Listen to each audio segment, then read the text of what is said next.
In a ramming attack on Highway 60 yesterday, one IDF soldier was seriously injured.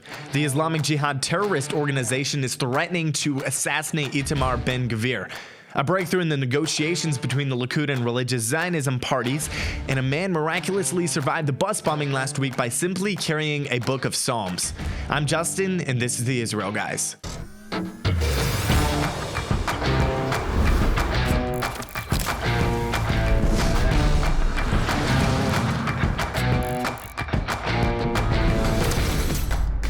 Hello and welcome to the Israel Guys, where we believe that in a world of Jew hatred and anti-Israel propaganda, you should have a direct connection to the land and people of Israel. Guys, make sure to like this video. That is, if you like it. Also, subscribe to our channel and hit that notification bell so you never miss any of the episodes of the Israel Guys. We're bringing you 3 videos a week. So, yesterday there was a ramming attack in Samaria. The attack took place at 10:45 a.m. on Route 60, or known as the Road of the Patriarchs, because it's the ancient route that they would have taken. This is Route 60, and the attack occurred near the town of Kochav Yaakov, which is just north of Jerusalem.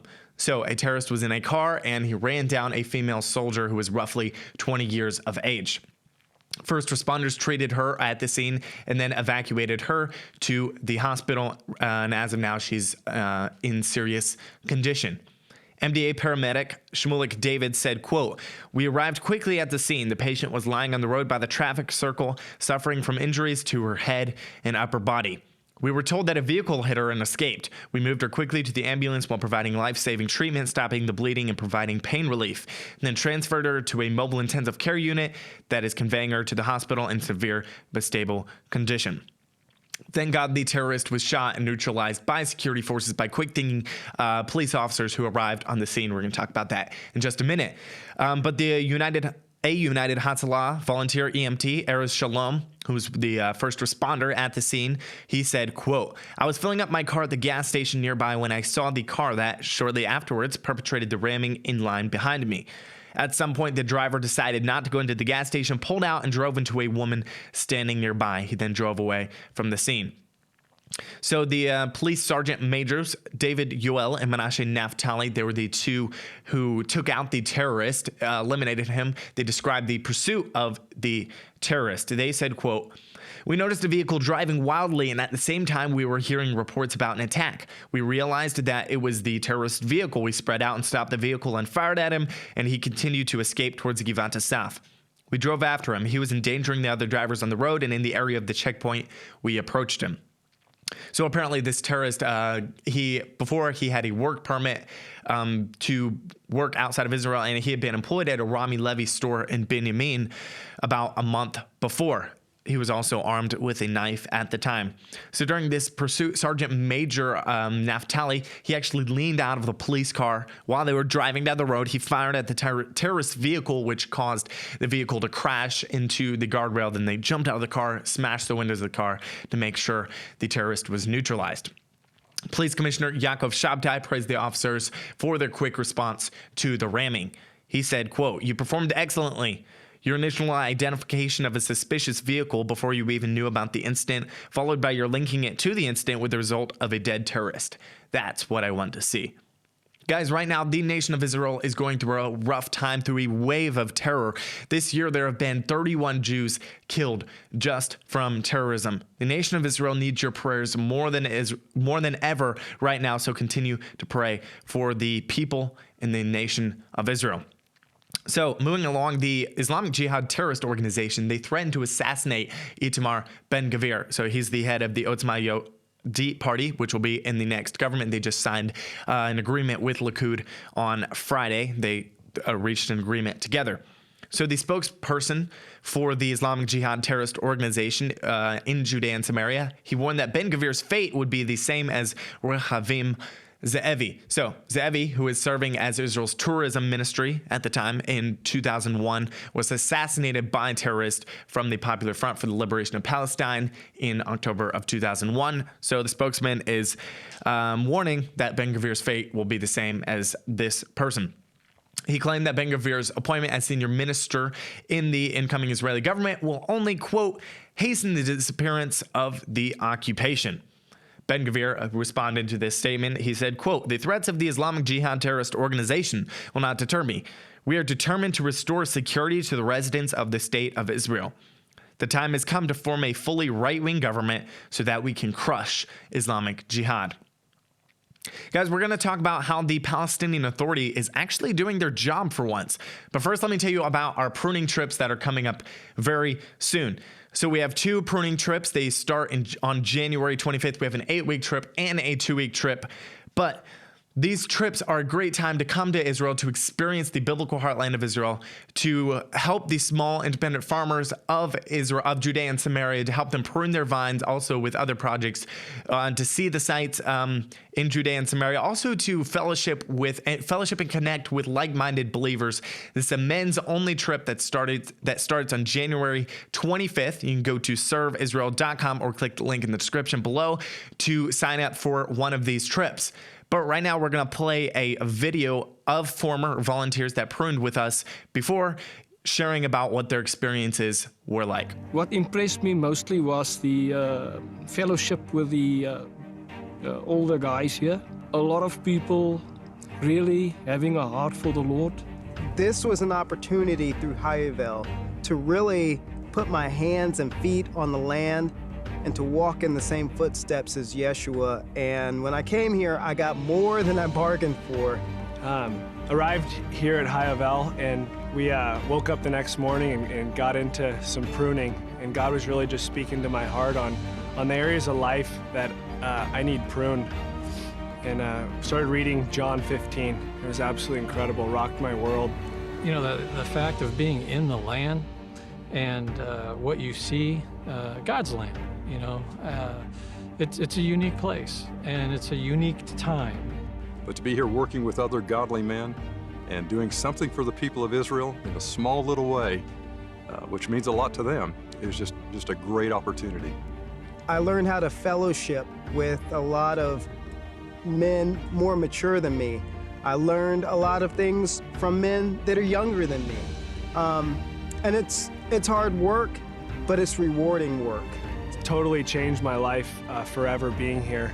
People can tell you all you want what it's like to be here, or that you need to have a heart for Israel, but until you come and experience it for yourself, it's hard to understand. So God is doing wonderful things in this land that you really won't get until you actually come to Israel and put your feet on the soil and come to love it as the people that live here love it.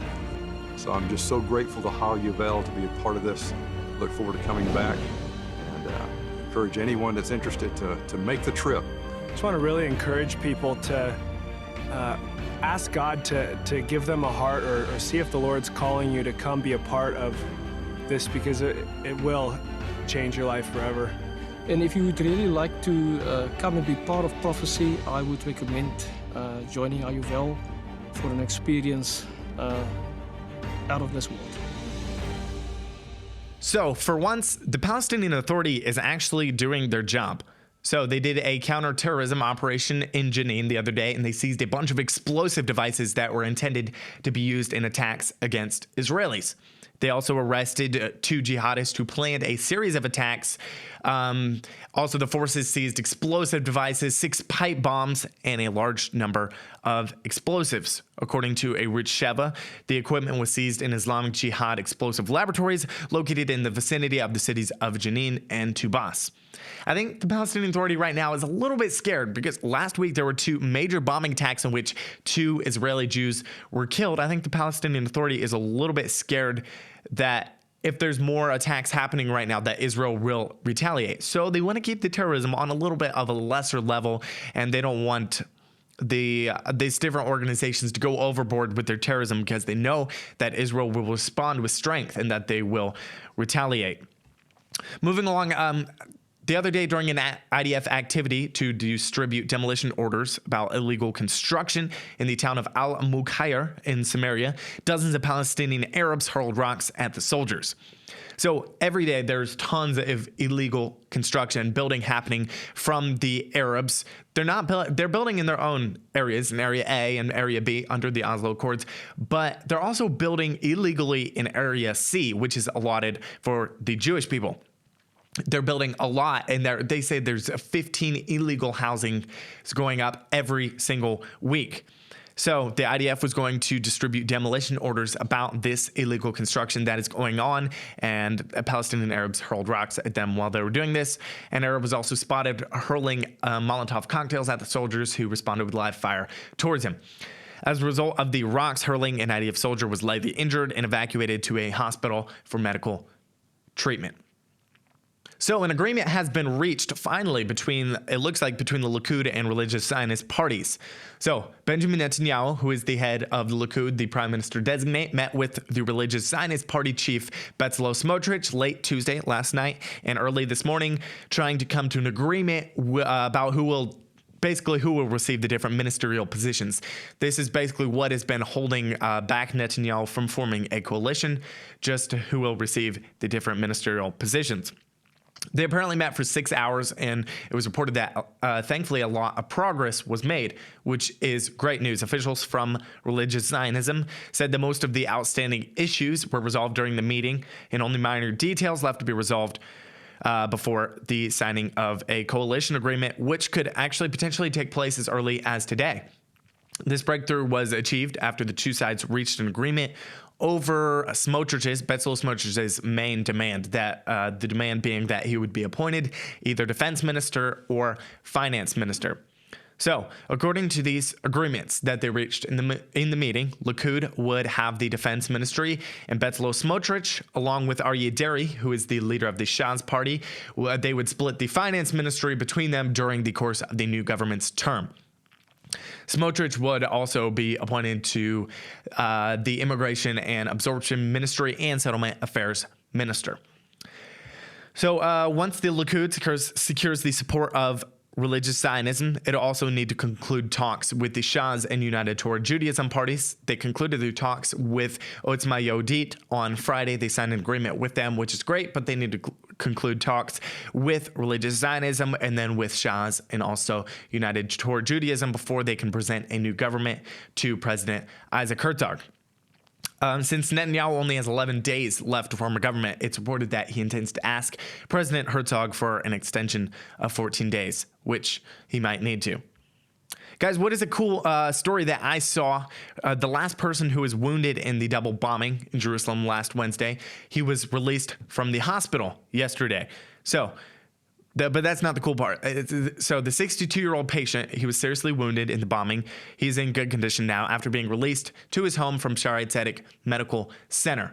What is really cool and what is really miraculous is that the man said that his life had been saved and partially due to a Psalms book which he had in his pocket when the explosion occurred.